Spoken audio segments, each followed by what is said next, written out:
Now, to give us more update on the heavily anticipated ceasefire deal, we're joined by our senior international correspondent and anchor, Afua Hagan. Afua, a ceasefire deal has been agreed and, people are looking forward to that. What happens then?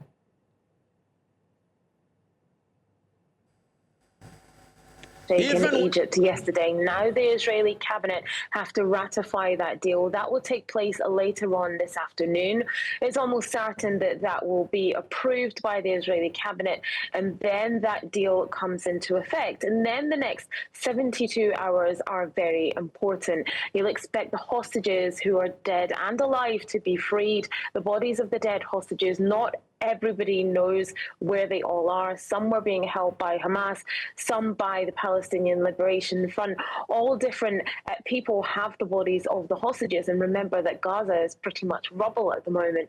So we can expect the live hostages perhaps to come home over the weekend, the bodies of the hostages who unfortunately passed away in captivity to come home possibly beginning of next week on Monday.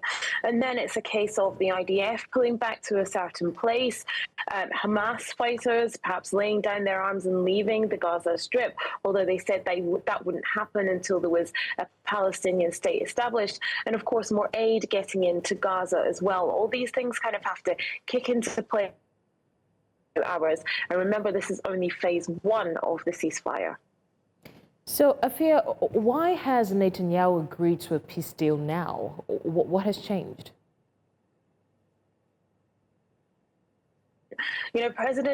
Prime Minister Netanyahu, has been under a lot of political pressure over the past 2 years.